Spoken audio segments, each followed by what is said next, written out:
अन्ना पर तमाम भाइयों, सबसे पहले मैं बिहार प्रांतीय खेतिहर मजदूर यूनियन कैमूर जिला के अध्यक्ष की हैसियत से आप तमाम लोगों का क्रांतिकारी अभिनंदन करता हूं, सबको सलाम पेश करता हूं। साथियों, आप लोगों की लड़ाई ये लंबे समय से चल रही है, मैं देख रहा हूं। और राकेश टिकैत जी को मैं बहुत पहले से जानता हूं, जब उनके पिताजी जब किसानों के बहुत बड़े नेता हुआ करते थे। उनके मरने के बाद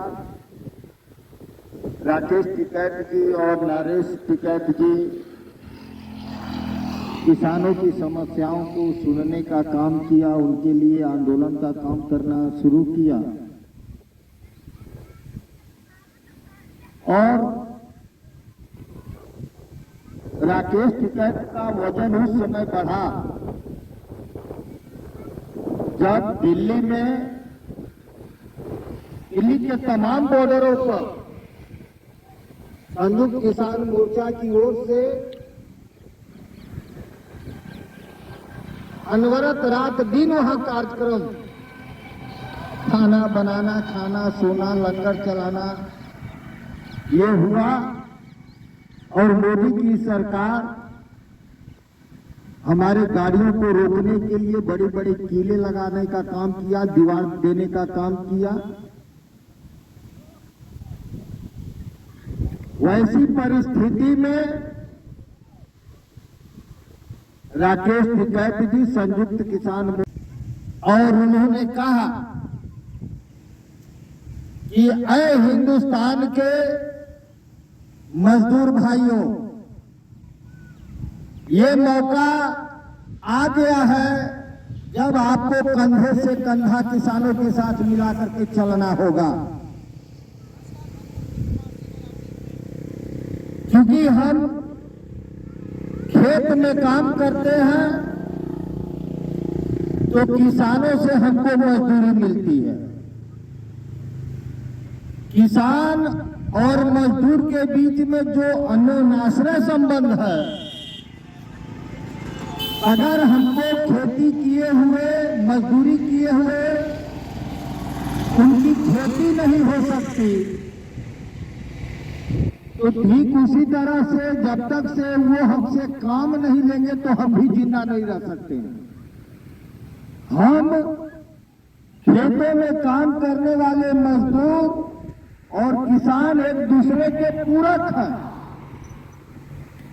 ये बढ़ती हुई महंगाई में हम मांग करते हैं कि सरकार हमको 600 रुपया प्रतिदिन मजदूरी दे।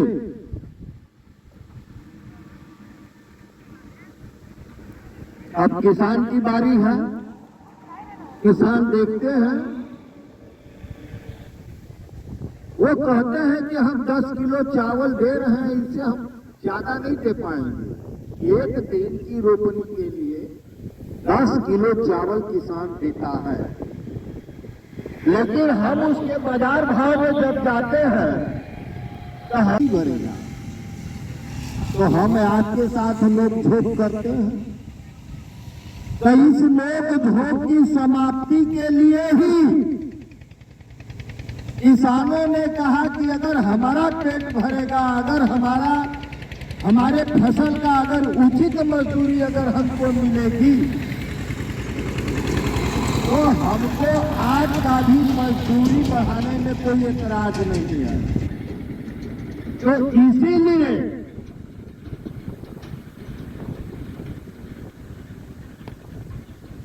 किसान मोर्चा पूरे हिंदुस्तान में लड़ाई लड़ते गया कि किसानों के फसल का लाभकारी मूल्य दो। हम समझते हैं कि ये बहुत पुरानी लड़ाई है।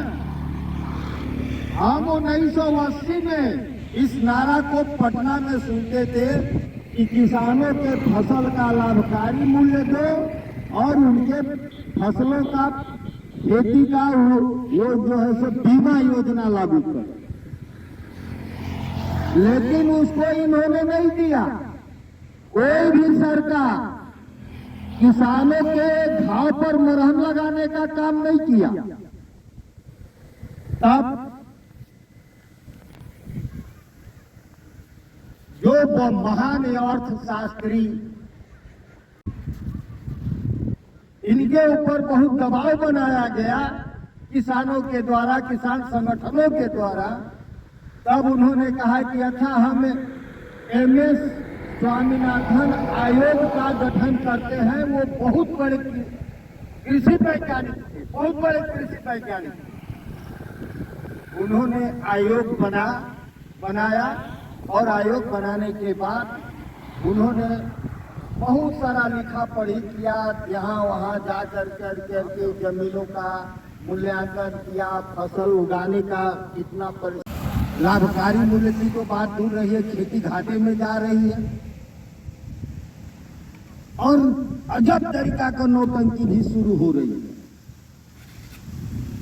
जब मोदी जी जब आए थे सत्ता में तो यह कह करके आए थे कि हम, जब वो मनमोहन सिंह जी तो बनाए लेकिन उसको लागू नहीं किए।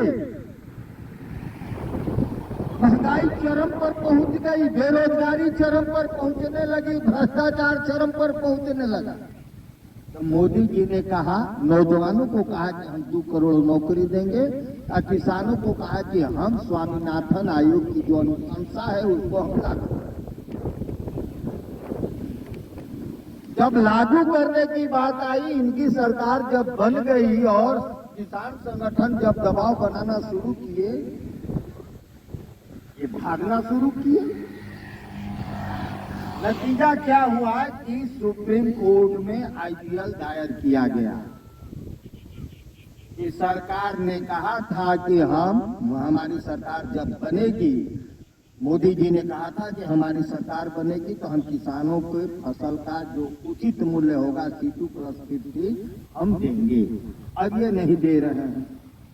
मोदी जी को कटघरे में बुलाया गया सुप्रीम कोर्ट के द्वारा, तो इन्होंने लिखित रूप में दिया, एक हलफनामा दायर किया कि हम नहीं दे सकते हैं, हमारे पास पैसा नहीं है, हम नहीं दे सकते।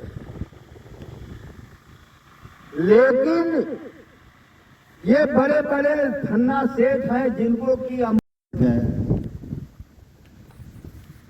अब उसके साथ साथ हमारी भी भूखमरी बढ़ती जा रही है इस महंगाई में। हम किसानों पर दबाव बना रहे हैं।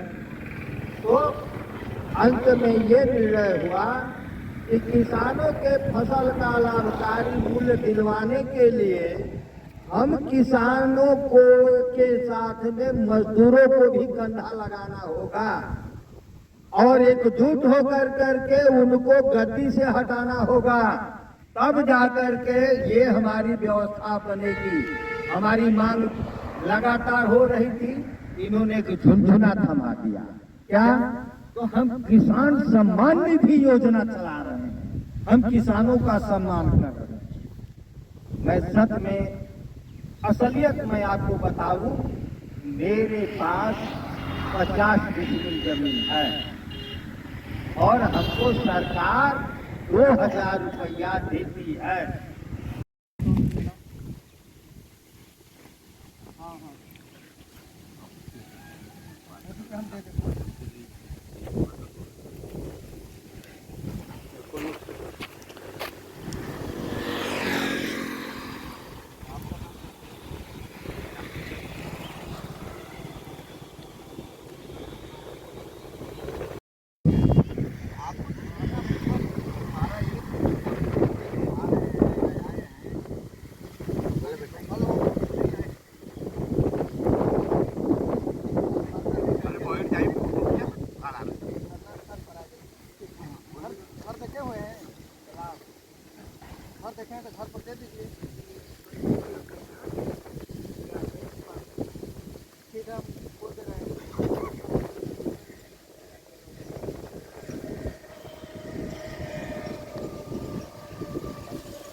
हाँ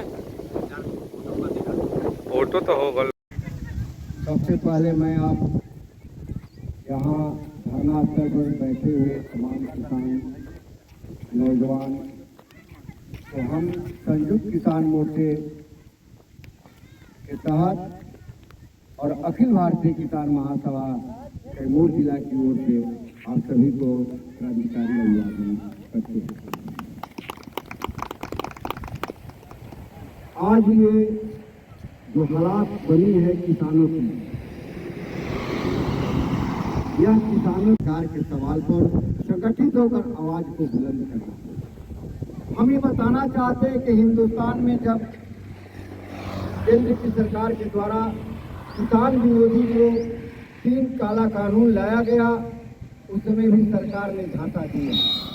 सरकार का ये कहना था कि हम किसान के हितों में ये कानून लाए हैं और हमारे देश में किसानों कृषि जो है वो डेवलप करेगा, विकास करेगा और किसान उन्नति करेंगे। लेकिन सच्चाई था कि सरकार की ये मान्यता थी कि हिंदुस्तान के जितने भी, चाहे वो रेलवे हो या हवाई अड्डा हो, ये तमाम जो चीजें थी, यहाँ तक कि लाल किला भी जो भारत का धरोहर है, ऐतिहासिक जगह है, उस लाल किला को भी यह सरकार, नरेंद्र मोदी की सरकार गिरवी रखती है।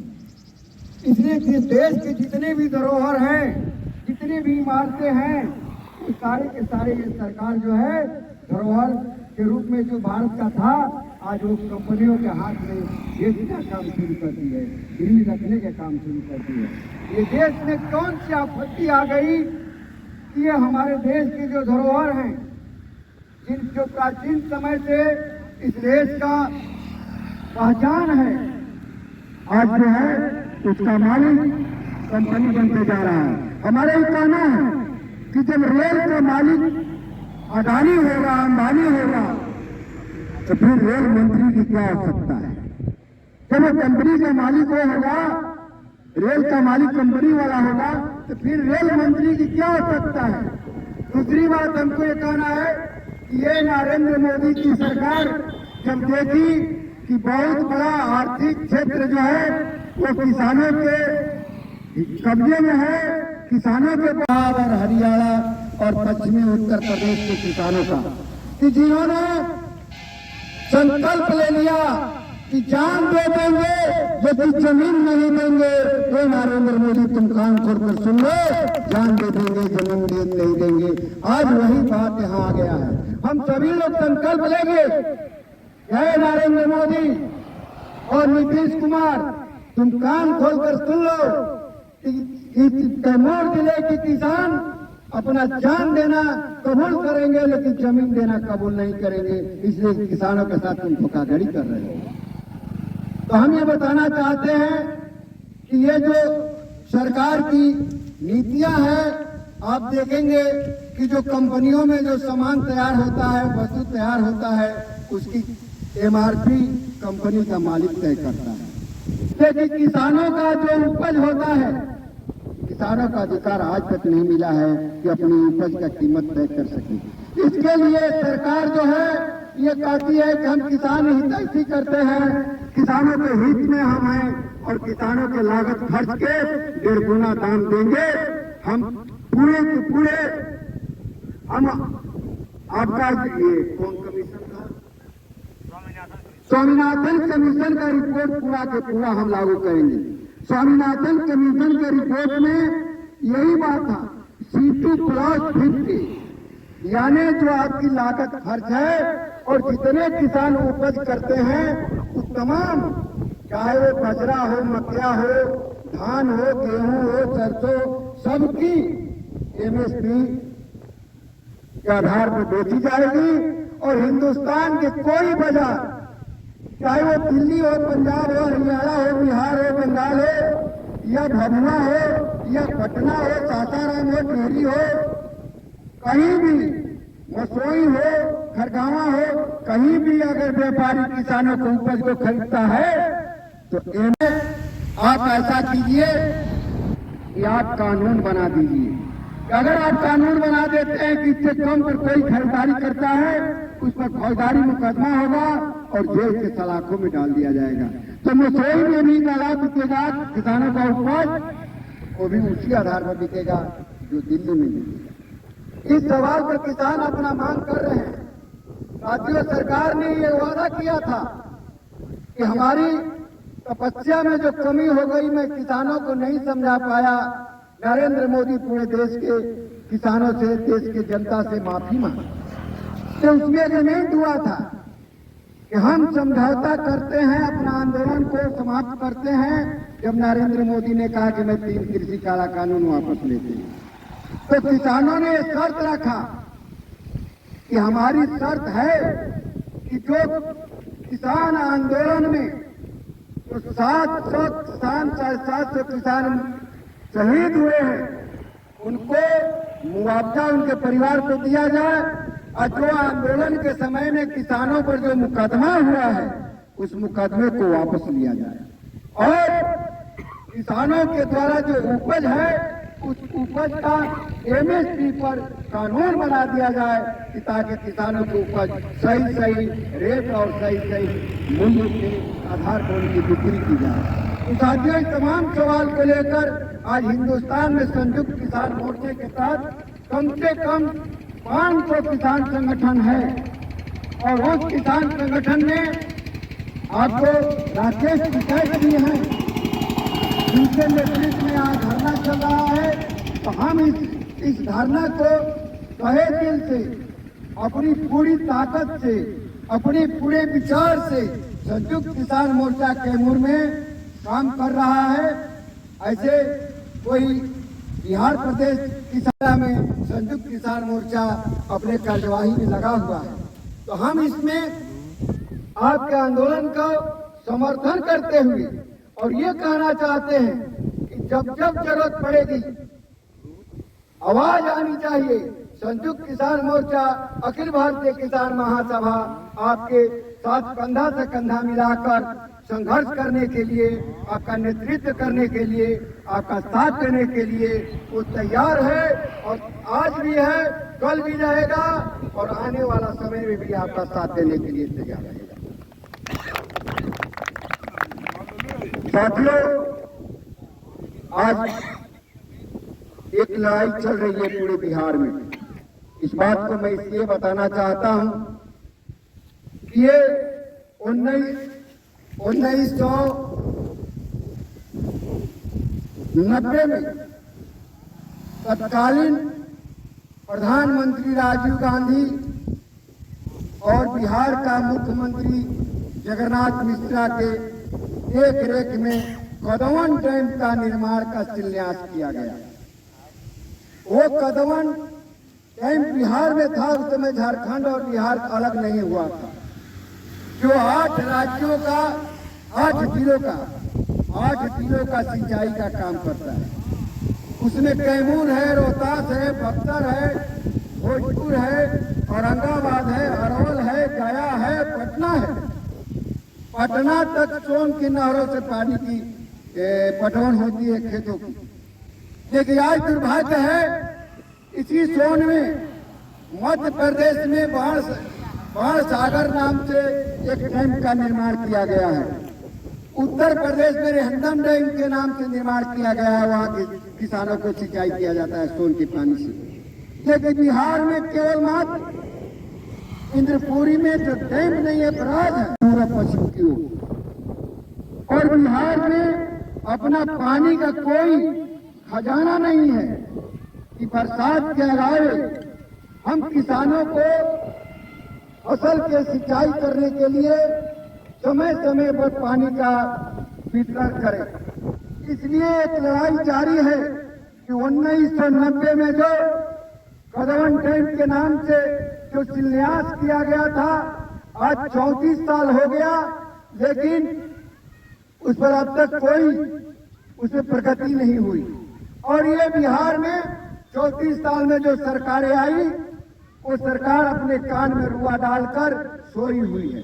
तो हम ये कहना चाहते हैं, किसान अब जग चुके हैं, इस सवाल पर भी लड़ाई जारी है। इसके लिए हम लोग पर्चा पंपलेट निकाले हैं, और इस सवाल को लेकर भी 27 तारीख को, इसी 27 फरवरी को हम लोग का मांग है कि आज वो कदवन झारखंड में हो गया है, लेकिन वहीं पर मटियावा गांव है, वहां कदवन डैम का सर्वे करने के लिए हम लोग अगले साल गए थे, जिसमें सैकड़ों लोग गए थे अखिल भारतीय किसान महासभा के, और वहां हम लोगों ने जांच किया तो पाया कि कदवन डैम जो बन जाएगा तो 8 जिला में गर्मी के मौसम में भी गर्मा खेती करने के लिए किसानों को पर्याप्त पानी दिया जा सकता है। 8 जिला जो हमने बताया, कैमूर से लेकर पटना तक, गया से लेकर भोजपुर तक, ये 8 जिला का किसान आबाद हो जाएंगे।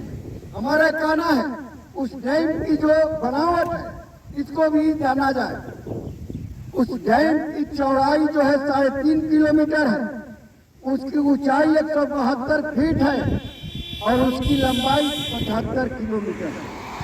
अब सोचिए कि कितना बड़ा वो जल खाता होगा। और अगर कदवन डैम जो बन जाता है, हमारा मांग है कि कदवन आज झारखंड में हो गया तो इंद्रपुरी जलाशय के नाम से उसका निर्माण होना चाहिए।